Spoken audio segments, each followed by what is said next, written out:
Mesdames et messieurs, chose promise, chose due, on se retrouve aujourd'hui pour la suite de notre message intitulé Changement de niveau, partie 2. Bonjour à toutes et à tous, bienvenue sur le programme L'heure de la révélation sur notre chaîne YouTube avec les messages de l'apôtre Johnson Suleiman interprétés en français.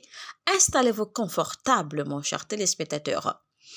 Alors, la dernière fois, nous avons lu le verset suivant. 2 Samuel chapitre 9, verset 1 au verset 13. Allons-y. David dit: Reste-t-il encore quelqu'un de la maison de Saül pour que je lui fasse du bien à cause de Jonathan? Il y avait un serviteur de la maison de Saül nommé Siba que l'on fit venir auprès de David. Le roi lui dit: Es-tu Siba? Et il répondit: Ton serviteur. Le roi dit: N'y a-t-il plus personne de la maison de Saül pour que j'eusse envers lui de la bonté de Dieu? Et Siba répondit au roi: Il y a encore un fils de Jonathan, perclus des pieds. Le roi lui dit: Où est-il? Et Siba répondit au roi: Il est dans la maison de Makir, fils d'Amiel, à Lodebar. Le roi David l'envoya chercher dans la maison de Makir, fils d'Amiel, à Lodebar. Et Méphibosheth, fils de Jonathan, fils de Saül, vint auprès de David, tomba sur sa face et se prosterna. David dit: Méphibosheth. Et il répondit: Voici ton serviteur. David lui dit: Ne crains point, car je veux te faire du bien à cause de Jonathan ton père. Je te rendrai toutes les terres de Saül ton père, et tu mangeras toujours à ma table. Il se prosterna et dit: Qu'est ton serviteur pour que tu regardes un chien mort tel que moi? Le roi appela Siba, serviteur de Saül, et lui dit: Je donne au fils de ton maître tout ce qui appartenait à Saül et à toute sa maison. Tu cultiveras pour lui les terres, toi, tes fils et tes serviteurs, et tu feras les récoltes afin que le fils de ton maître ait du pain à manger, et Méphibosheth, fils de ton maître, mangera toujours à ma table. Or, Siba avait 15 fils et 20 serviteurs. Il dit au roi: Ton serviteur fera tout ce que le roi mon seigneur ordonne à son serviteur. Et Méphibosheth mangea à la table de David comme l'un des fils du roi. Méphibosheth avait un jeune fils nommé Mika, et tous ceux qui demeuraient dans la maison de Siba étaient serviteurs de Méphibosheth. Méphibosheth habitait à Jérusalem, car il mangeait toujours à la table du roi et il était boiteux des 2 pieds. Pour un rappel rapide, je nous ai dit la dernière fois que le changement de niveau est bien possible. Le changement de niveau est défini, car la vie n'aime pas la stagnation. C'est une erreur de demeurer statique dans la vie. La vie n'aime pas la redondance. Et il est écrit dans le livre de Proverbes 4, verset 18, que les sentiers des justes est comme la lumière resplendissante dont l'éclat va croissant jusqu'au milieu du jour. Et je nous ai montré comment Méphibosheth a été abandonné à Lodebar. Mais quand Dieu s'est souvenu de lui et a décidé de changer son niveau, eh bien, on a été le chercher, le ramener de Lodebar. Et je nous ai fait comprendre que peu importe votre niveau de vie, peu importe là où la vie vous a déposé, peu importe là où les circonstances vous ont laissé aujourd'hui, Dieu peut vous reprendre, Dieu peut vous changer de niveau. Et je nous ai également expliqué que Méphibosheth, à sa naissance, quand il était enfant, l'ennemi a attaqué ses 2 jambes. Et je nous ai dit que même si on vous a arraché les jambes, l'on pourrait vous arracher les jambes, mais on ne vous a pas encore arraché la vie, on ne vous a pas encore arraché votre gloire. Je nous ai également expliqué l'impossibilité du fait que Méphibosheth, à l'âge de 5 ans, ait pu tomber du dos et devenir paralysé. C'est alors que j'ai dit que sa chute n'était pas naturelle, ce n'était pas ordinaire car il y avait une main invisible, il y avait une projection spirituelle là-dedans, il y avait une main démoniaque derrière. Et c'est alors que j'ai dit que la vie est spirituelle. Les situations se produisent de façon physique, les circonstances malheureuses se produisent de façon physique, les événements négatifs sont physiques, mais tout est toujours orchestré dans le monde spirituel. Et vous devez savoir que les événements négatifs, il y a toujours une main spirituelle, il y a toujours quelque chose ou quelqu'un qui est derrière en train d'orchestrer tout cela, quelqu'un qu'on ne voit pas, quelqu'un qu'on ne peut même pas voir, mais ça se fait dans le monde spirituel. Je nous ai aussi dit que le changement de niveau implique certains actes que vous posez aujourd'hui. Et je dis que les actes que vous posez aujourd'hui constituent une semence pour votre futur. Alors faites attention aux actes que vous posez aujourd'hui, car cela pourrait générer des conséquences négatives sur votre futur. Par contre, vos bonnes actions d'aujourd'hui constituent une semence pour votre grandeur. Il est écrit dans le livre d'Ézéchiel 21, verset 27. « J'en ferai une ruine, mais cela n'aura lieu qu'à la venue de celui à qui appartient le jugement et à qui je le remettrai. » Le sentier des justes est comme la lumière resplendissante dont l'éclat va croissant jusqu'au milieu du jour. Proverbe 4, verset 18. Psaume 126, verset 1. Quand l'Éternel ramènera les captifs de Sion, nous étions comme ceux qui font un rêve. Comprenez ceci. Le roi David a été envoyé par Dieu pour changer le niveau de Méphibosheth. Chaque fois que Dieu veut changer votre niveau de vie, il enverra un homme. La Bible dit que les hommes sont la main de Dieu. Psaume 17, verset 14. Délivre-moi des hommes par ta main, ô Éternel. Dieu change votre niveau en envoyant un homme. Le changement de niveau est une intention divine exploitée par les actions humaines. Un changement de niveau est bien possible. Un changement de niveau est une réalité et elle se définit. Dieu déteste la stagnation. Vous savez, dans la vie, il vaut mieux aller en cercle que de rester stagné sur place. Car en allant en cercle, au moins vous apprenez beaucoup.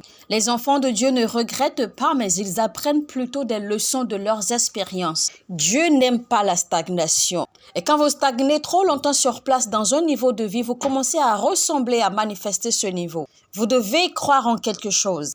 À lire l'histoire de Méphibosheth dans le chapitre descendant vers la fin, on se rend compte que Méphibosheth, même après avoir perdu son père, après avoir perdu ses jambes, il avait une famille, une femme et un fils. Le point à tirer dans cette affaire, c'est que vos circonstances, vos situations ne constituent pas votre destination. Là où vous êtes aujourd'hui n'est pas votre fin. Peu importe ce qui vous arrive, ce n'est pas encore la fin de tout. Ce n'est pas encore la fin de votre vie. Donc arrêtez de vous décourager, arrêtez de baisser les bras. Votre état actuel n'est pas votre état final. Votre condition actuelle n'est pas votre fin. Ne tournez donc pas le dos à vos problèmes. Les batailles peuvent durer dans le temps, mais elles ne sont pas éternelles. Il y a un futur brillant qui vous attend, donc ayez toujours une raison de vivre. Quel est alors cet élément qui a déclenché soudainement le rappel de Méphibosheth? Car du chapitre 1er au chapitre 9, c'est seulement au chapitre 9 que le roi David s'est soudainement souvenu de Méphibosheth. Alors cet élément, tenez-vous tranquille, est la faveur. Donc, pour que votre niveau change, pour déclencher votre changement de niveau, vous avez besoin premièrement de l'élément appelé la faveur. Si vous êtes connecté à cette grâce, vous devez pouvoir jouir de la faveur. L'élément appelé faveur, c'est la saveur, c'est la splendeur de la vie d'un individu. La faveur est la référence divine pour l'acceptation mortelle et la sélection terrestre. La faveur est un catalyseur surnaturel pour hâter les processus. C'est quoi la faveur? La faveur est le baptême du regard positif et de la considération dévouée. C'est quoi la faveur? La faveur, c'est commander une bonne volonté et une gentillesse illimitée. Que les gens pensent à vous aider aujourd'hui, que les gens vous aident aujourd'hui, que les gens vous assistent demain et qu'ils pensent encore à vous assister davantage, ça c'est de la faveur. Quand l'on apprécie quelqu'un, l'on aime quelqu'un, l'on accepte quelqu'un et l'on est prêt à aider ou assister une personne, ça c'est de la faveur dont cette personne est en train de jouir. La faveur est encore l'acceptance sans mesure et l'appréciation sans pression. C'est la faveur qui fait qu'une personne peut décrocher un emploi même sans diplôme. La Bible nous parle dans Luc 2, verset 52, « Et Jésus croissait en sagesse, en stature et en grâce devant Dieu et devant les hommes. » Chers amis, il y a une dimension de faveur à laquelle un homme a besoin d'accéder. Et cette dimension de faveur, on l'appelle la faveur devant Dieu et devant les hommes. C'est une erreur d'avoir la faveur seulement devant Dieu, car il y a des personnes qui ont la faveur devant Dieu, mais qui n'ont pas la faveur devant les hommes. Une personne a forcément besoin de la faveur devant Dieu et de la faveur devant les hommes afin d'accéder à un autre niveau de sa vie. Car ces deux faveurs se complètent parce que la faveur de Dieu est simplement jouir de sa bonté quotidienne. Manger, dormir, se réveiller, échapper à des accidents, échapper à certaines choses qui se passent dans nos vies de façon quotidienne. Mais la faveur des hommes, c'est quand il y a certaines choses, certaines situations, des problèmes qui dépassent vos limites, qui dépassent vos capacités, qui dépassent vos connexions et vos connaissances. Et vous avez besoin des hommes, vous avez besoin de l'assistance de quelqu'un pour pouvoir vous aider à vous élever et à vous surpasser. Là, on appelle ça la faveur des hommes. Et donc, c'est très important que l'homme jouisse de la faveur de Dieu et de la faveur des hommes à la fois. Il est écrit dans Genèse 39, verset 21, « L'Éternel fut avec Joseph et il étendit sur lui sa bonté. Il le mit en faveur aux yeux du chef de la prison. » Dieu est un Dieu de faveur. Et quand Dieu veut décorer la vie d'un homme, quand Dieu veut changer le niveau de vie d'un homme, il introduit l'élément appelé faveur. Dans Luc 1, verset 30, vous verrez la manifestation de la faveur de Dieu. Dans Exode 12, verset 36 également, vous verrez la manifestation de la faveur de Dieu au peuple. Quand vous allez lire le livre de Jérémie 52 à partir du verset 31, vous découvrirez les différentes dimensions de manifestation de la faveur dans la vie d'un homme. Et nous allons lire Jérémie 52, verset 31. La 37e année de la captivité de Joachim, roi de Juda, le 25e jour du 12e mois, Évil-Mérodach, roi de Babylone, dans la première armée de son règne, releva sa tête de Joachim. Jérémie 52, verset 31. La 37e année de la captivité de Joachim, roi de Juda, le 25e jour du 12e mois, Évil-Mérodach, roi de Babylone, dans la première année de son règne, releva la tête de Joachim, roi de Juda, et le fit sortir de prison. Donc, la première chose que la faveur produit dans la vie d'un homme, c'est l'élévation. La faveur apporte l'élévation dans la vie d'un homme de façon soudaine. Lisons rapidement le verset 32. Il lui parla avec bonté et il mit son trône au-dessus du trône des rois qui étaient avec lui en Babylone. Donc, la deuxième chose que fait la faveur dans la vie d'un homme, c'est qu'elle fait que les gens vous parlent avec bonté, les gens vous parlent avec respect et considération. Verset 33 maintenant. Il lui fit changer ses vêtements de prison et Joachim mangea toujours à sa table tout le temps de sa vie. La troisième chose que fait la faveur dans la vie d'un homme, elle vous change vos vêtements, elle vous change votre apparence, elle change votre statut. Retenez que vos vêtements, votre habillement compte énormément pour votre destin. Votre apparence détermine votre acceptance. La façon dont vous vous présentez, votre apparence, la façon dont vous vous présentez devant les gens détermine qui et comment l'on vous accepte. Vous savez, il y a certaines personnes qui sont habillées de vêtements maléfiques dans le règne spirituel. Mais dès que la faveur descend, dès que la faveur intervient, elle change vos vêtements.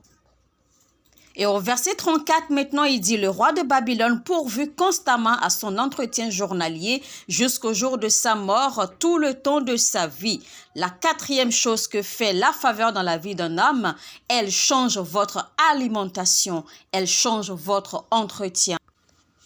Deuxième élément déclencheur du changement de niveau. Deuxième élément déclencheur du changement de niveau.